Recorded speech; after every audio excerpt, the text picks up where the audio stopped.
আসসালামু আলাইকুম।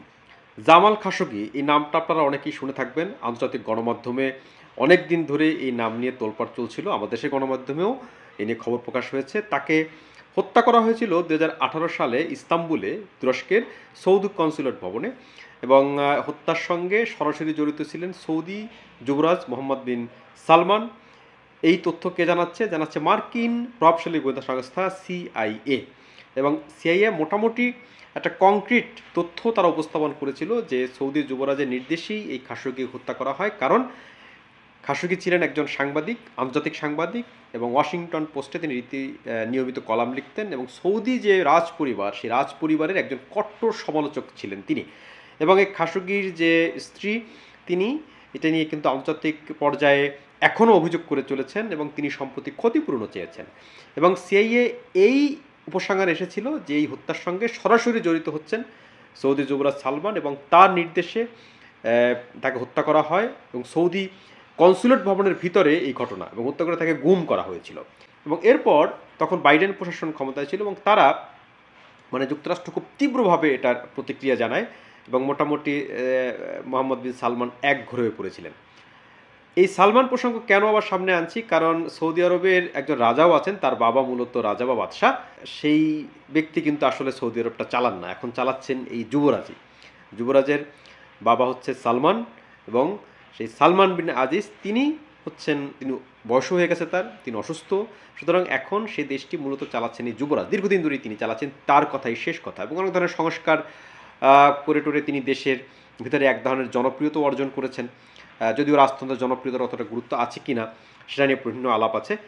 কিন্তু কেন আবার এই যুবরাজ সালমানের কথা বলছি? তিনি সেই ২০১৮ সালের পর যখন একেবারে কোণঠাসা হয়ে পড়েছিলেন, পশ্চিমারা যখন তাকে বেশ চেপে ধরেছিল, এরপর তিনি এই কয়েকদিন আগে আবার যুক্তরাষ্ট্র সফর করেছেন এবং সেই সফর করে মোটামুটি তিনি দুহাত ভরে যুক্তরাষ্ট্রকে দিয়ে এসেছেন এবং যুক্তরাষ্ট্রে নজিরবিহীনভাবে, যেটা এর আগে হয়নি, এর আগে প্রতিশ্রুতি দিয়েছিলেন তিনি $৬০০ বিলিয়ন সেখানে বিনিয়োগ করবেন, কিন্তু এখন সেটা বাড়িয়ে তিনি ওখানে গিয়ে বলেছেন এটা তিনি $১ ট্রিলিয়ন বিনিয়োগ করবেন। এবং সেই $১ ট্রিলিয়ন কত টাকা হয় এটা একটা প্রশ্ন। তো আমি এটা নিয়ে ক্যালকুলেটর চাপলাম, ক্যালকুলেটরে ধরছে না।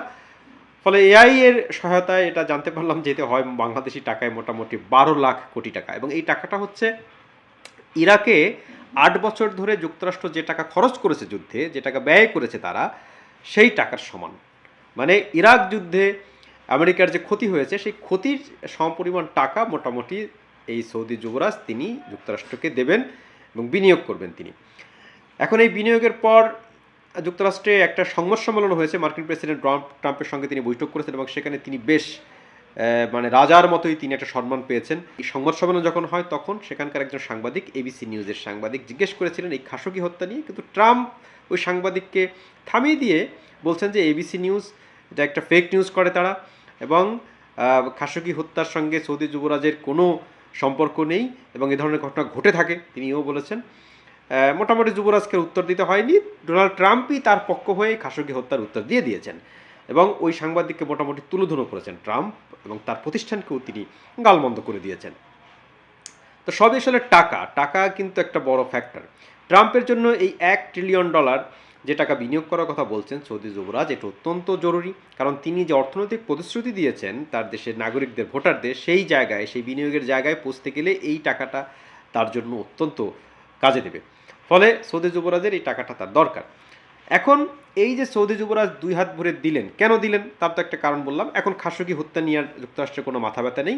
ট্রাম্প নিজেই এমন তথ্যের বিরুদ্ধে বলছেন যে তথ্যটি তাদের দেশেরই সংস্থা সিআইএ তারাই তদন্ত করে বের করেছে যে খাশোগি হত্যায় সৌদি যুবরাজের সম্পৃক্ততা আছে। আরও যেটা শোনা যায় যে ইসরায়েলের সঙ্গে সম্পর্ক স্বাভাবিক করারও একটা প্রতিশ্রুতি তিনি দিয়েছেন। এই জায়গাটায় মূলত আজকে মূল কথা বলবো যে ইসরায়েলের সাম্প্রতিক পদক্ষেপ তো আমরা জানি, তারা ফিলিস্তিনিদের তারা কী করেছে, কিন্তু এখন তাদের সঙ্গেও আবার সম্পর্ক, মধ্যপ্রাচ্যের অনেক দেশের সঙ্গে কিন্তু সম্পর্ক স্বাভাবিক আছে ইসরায়েলের, কিন্তু এখন আবার এই সৌদি আরবের সঙ্গে সম্পর্ক স্বাভাবিক করার একটা প্রতিশ্রুতিও তিনি দিয়েছেন।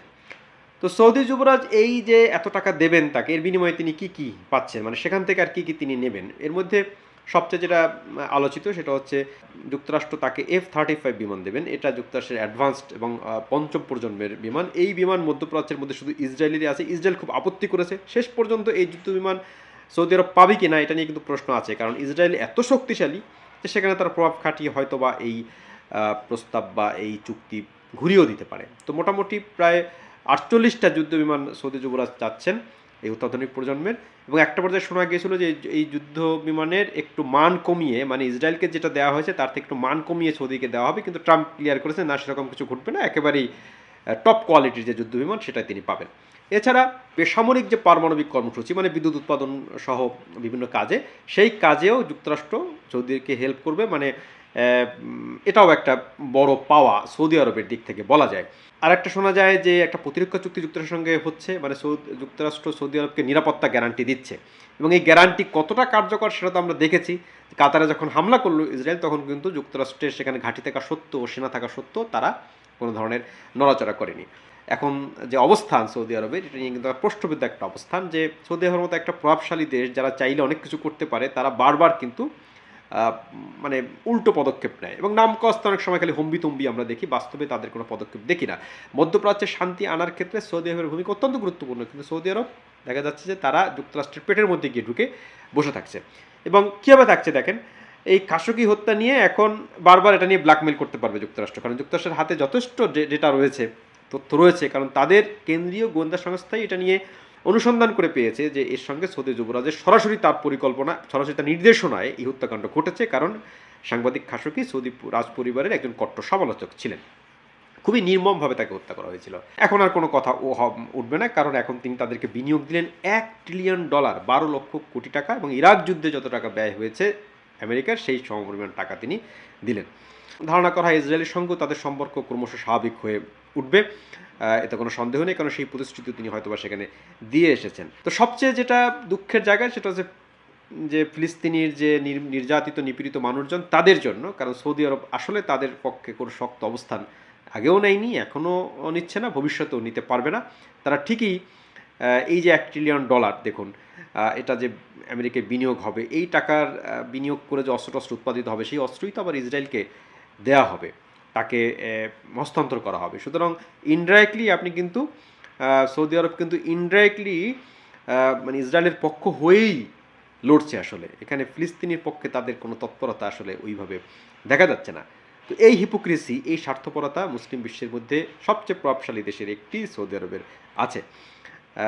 এবং পুরো ঘটনাটা যদি আমরা এভাবে দেখি, যে দিন শেষে টাকাই সব কিছু, আসলে টাকা সব কিছুকে সবই নিয়ন্ত্রণ করতে পারে, হ্যাঁ, এবং টাকা থাকলে আপনি চাইলে খুনের যে অভিযোগ, সে অভিযোগ থেকে রেহাই পেতে পারেন। দর্শক সবাই ভালো থাকবেন, কথা হবে নতুন কোনো ভিডিওতে।